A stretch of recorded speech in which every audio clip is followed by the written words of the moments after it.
यह कहानी किसी धर्मगुरु की नहीं, किसी दर्शन शास्त्री की नहीं, किसी विद्रोही की नहीं।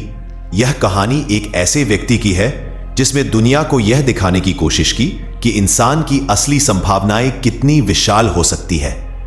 लेकिन मजेदार बात यह है कि जिस व्यक्ति ने जीवन भर सत्य को खोलने की कोशिश की, उसे दुनिया ने राज से घेर दिया, विवादों, आरोपों, अफवाहों और मिथकों में दबा दिया। आज की यह स्क्रिप्ट एक ऐसे ही राज को खोलने की कोशिश है, ओशो का राज, जो दुनिया नहीं जानती। ओशो कहते थे, अगर तुम मुझे समझना चाहते हो, मेरे शब्दों को मत पकड़ो, मेरी मौन ऊर्जा को महसूस करो। लेकिन दुनिया ने उनके मौन को सुना ही नहीं। दुनिया ने सिर्फ उस शोर को सुना जो उनके आसपास खड़ा किया गया। हर युग में ऐसे लोग जन्म लेते हैं जो भीड़ से अलग होते हैं, भीड़ को चुनौती देते हैं, राजनीति, समाज, संस्कारों और परंपराओं पर प्रश्न चिन्ह लगाते हैं। और भीड़ का स्वभाव है, जो भी प्रश्न उठाए उसे संदेह की नजर से देखो, जो सच बोले उसे खतरा मानो, जो जागृत हो उसे पागल कहो। ओशो पर भी यही हुआ। लेकिन इस कहानी का वास्तविक राज ओशो की शिक्षाओं में नहीं छिपा है, उनके भीतर की उस चेतना में छिपा है जो जीवन को एक उत्सव, एक नृत्य, एक जश्न की तरह देखती थी। पर समाज को जश्न से डर लगता है, समाज को स्वतंत्रता से डर लगता है, समाज को उन लोगों से डर लगता है जो सोचते हैं, ना कि सिर्फ दोहराते हैं। इसी डर के कारण ओशो के जीवन में विवाद पैदा किए गए, गलतफहमियां फैलाई गईं, उस व्यक्ति पर आरोप लगाए गए जिसने कभी किसी के खिलाफ हथियार नहीं उठाया, कभी किसी को लड़ने नहीं कहा, कभी किसी अनुयायी को हिंसा में नहीं धकेला। फिर भी उनको खतरनाक कहा गया। पर सच्चाई यह है कि ओशो किसी व्यक्ति के खिलाफ नहीं थे, वे सिर्फ अज्ञानता के खिलाफ थे। और अज्ञानता हर समाज में हमेशा शक्तिशाली रही है। इसके कारण ही इतिहास में सोक्रेटिस को जहर दिया गया, बुद्ध को अपमान झेलना पड़ा, कब्र बनानी पड़ी, जीसस को क्रूस पर चढ़ाया गया। ओशो भी उसी लंबी श्रृंखला का हिस्सा है, जिन्होंने सच कहा और सजा पाई। लेकिन असली राज ये नहीं है कि ओशो विवादों में क्यों घिरे। असली राज ये है कि दुनिया उनसे डर क्यों गई। उनकी बातें इतनी खतरनाक कैसे हो सकती थीं? किस लिए उन्हें चुप कराने की कोशिश हुई? इसका जवाब ओशो खुद देते हैं, मैं व्यक्ति की स्वतंत्रता की बात करता हूं और यही बात व्यवस्था को डराती है। एक स्वतंत्र इंसान भीड़ को खतरा लगता है, क्योंकि स्वतंत्र इंसान आदेश नहीं मानता, बंधनों में नहीं जीता, भय में नहीं टिकता। ओशो का असली राज यही है, उन्होंने इंसान को आजाद करने की कोशिश की। और हर ऐसी कोशिश इतिहास में हमेशा विवादों में फंसाई जाती है। अब सवाल उठता है, क्या ओशो वास्तव में विवादित थे या विवादों को उन पर आरोपित किया गया? यह समझने के लिए हमें उनके जीवन की कई परतों को छूना होगा, उनके शब्दों को नहीं, उनके मौन को सुनना होगा। एक सवाल अक्सर पूछा जाता है, ओशो के जीवन में इतना विवाद क्यों आया? इसका उत्तर सरल नहीं है, लेकिन सत्य बहुत ही स्पष्ट है। ओशो ने हर उस चीज पर प्रश्न उठाया जिसे दुनिया ने पवित्र मानकर बिना सोचे स्वीकार कर लिया था। उन्हें धर्म से परेशानी नहीं थी, लेकिन धार्मिकता के नाम पर अंधविश्वास से जरूर थी। उन्हें ईश्वर से समस्या नहीं थी, लेकिन ईश्वर के नाम पर फैलाई जाने वाली राजनीति से थी। उन्हें प्रेम से समस्या नहीं थी, लेकिन प्रेम को दबाकर बनाए गए झूठे संस्कारों से थी। ओशो ने कहा, प्रेम पवित्र है, लेकिन विवाह हमेशा पवित्र नहीं होता। बस इतना कहना ही काफी था कि व्यवस्था में हलचल मच जाए। उन्होंने कहा, आनंद पाप नहीं है। समाज चौंक गया, क्योंकि समाज की नींव ही इस विचार पर टिकी थी कि मनुष्य को डर में रखो, दमन में रखो, अनुशासन के नाम पर उसकी इच्छाओं को दबा दो। ओशो ने कहा, जिसे तुम दबाते हो वह तुम्हारा स्वभाव नहीं मरता, वह भीतर विष बनकर जमा हो जाता है। यह विचार खतरनाक नहीं था, लेकिन सत्ता के लिए असहज था, क्योंकि मुक्त मनुष्य नियंत्रित नहीं होता।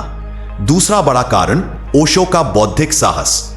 उन्होंने किसी संस्था, किसी विचारधारा, किसी परंपरा को अंधा सम्मान नहीं दिया। वह कहते थे, सत्य को अगर सोने की थाली में भी रखा जाए तो भी उसे स्वीकार पाने से पहले उसकी जांच करनी चाहिए। यह बात परंपरावादियों को पसंद नहीं आई। तीसरा कारण था ओशो की अंतर्राष्ट्रीय लोकप्रियता। उनके प्रवचनों का अनुवाद दर्जनों भाषाओं में हुआ। उनके बोलने का ढंग हजारों युवाओं को आकर्षित करता था। यह प्रभाव कई सरकारों को असहज करता था। चौथा कारण, उनका जीवन शैली को लेकर दिया गया अनूठा दृष्टिकोण। वे कहते थे, आध्यात्मिकता और ऐश्वर्य विरोधी नहीं है। दुनिया ने इससे पहले ऐसा आध्यात्मिक गुरु नहीं देखा था जो रोल्स रॉयस में घूमता हो, डिजिटल घड़ी पहनता हो और फिर भी ध्यान और मौन की बात करता हो। लोगों के दिमाग में ओशो ने उसे पूरी तरह तोड़ दिया, और जब पुरानी धारणाएं टूटती है तो क्रोध उत्पन्न होता है। पांचवां कारण, उनकी भाषा। ओशो किसी बात को घुमा फिरा कर नहीं कहते थे। वे सीधी बात करते थे, और सीधी बात अक्सर सबसे तीखी होती है। वे कहते थे, अगर किसी को मेरी बात से चोट पहुंचती है तो मैं उसे सच की दिशा में पहला कदम मानता हूं। इतनी स्पष्टता, इतनी निडरता, इतनी स्वतंत्रता दुनिया आसानी से सहन नहीं करती। यही कारण है कि ओशो का जीवन विवादों का मैदान बन गया, लेकिन उन विवादों के पीछे छिपा था एक गहरा राज कि सारा विरोध ओशो के खिलाफ नहीं था, बल्कि एक स्वतंत्र चेतना के खिलाफ था। अब बात करते हैं उस प्रश्न की जिसका उत्तर ही इस पूरी स्क्रिप्ट का हृदय है। ओशो का असली राज क्या है जो दुनिया नहीं जानती?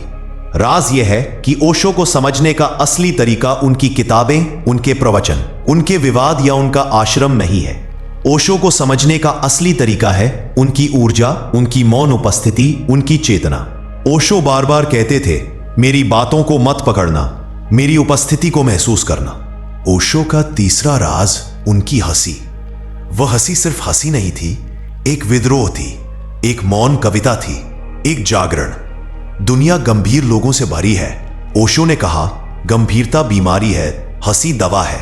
उनकी यही हंसी, उनकी यही सहजता, उनकी यही स्वतंत्रता कई लोगों को भीतर तक झकझोर देती थी। चौथा राज, ओशो की मृत्यु का रहस्य। कई लोग कहते हैं कि उन्हें धीरे धीरे जहर दिया गया था। कुछ कहते हैं कि उनकी गिरफ्तारी एक राजनीतिक षड्यंत्र थी। ओशो खुद कहते थे, मेरा शरीर कमजोर किया गया है, लेकिन मेरी चेतना नहीं। इस बात का सच क्या है, यह इतिहास कभी साफ नहीं करेगा, लेकिन उनकी चेतना का प्रभाव अब भी जीवित है। पांचवा और सबसे बड़ा राज, ओशो मरकर भी नहीं मरे। एक व्यक्ति मरा होगा, लेकिन उनकी चेतना आज भी जीवित है हर उस इंसान में जो ध्यान करता है, जो स्वतंत्रता से सोचता है, जो प्रेम से जीता है और जो डर के बिना जीवन को स्वीकार करता है। ओशो कहते थे, मैं कोई व्यक्ति नहीं, एक घटना हूं, और घटना कभी नहीं मरती। यही ओशो का सबसे बड़ा राज है। ओशो का राज कोई रहस्य नहीं है। यह तो बस इतना है कि दुनिया समझने के लिए तैयार नहीं थी। वे कहते थे, मैं तुम्हें यह नहीं बता रहा कि क्या मानो, मैं तुम्हें यह बता रहा हूं कि कैसे अपने भीतर लौटो। और यही संदेश आज भी दुनिया को डराता है, और यही संदेश आज भी सीकर्स को जगाता है। पांचवा और सबसे बड़ा राज, ओशो मरकर भी नहीं मरे। एक व्यक्ति मरा होगा, लेकिन उनकी चेतना आज भी जीवित है हर उस इंसान में जो ध्यान करता है, जो स्वतंत्रता से सोचता है, जो प्रेम से जीता है और जो डर के बिना जीवन को स्वीकार करता है। ओशो कहते थे, मैं कोई व्यक्ति नहीं, एक घटना हूं, और घटना कभी नहीं मरती। यही ओशो का सबसे बड़ा राज है। ओशो का राज कोई रहस्य नहीं है। यह तो बस इतना है कि दुनिया समझने के लिए तैयार नहीं थी। वे कहते थे, मैं तुम्हें यह नहीं बता रहा कि क्या मानो, मैं तुम्हें यह बता रहा हूं कि कैसे अपने भीतर लौटो। और यही संदेश आज भी दुनिया को डराता है, और यही संदेश आज भी सीकर्स को जगाता है।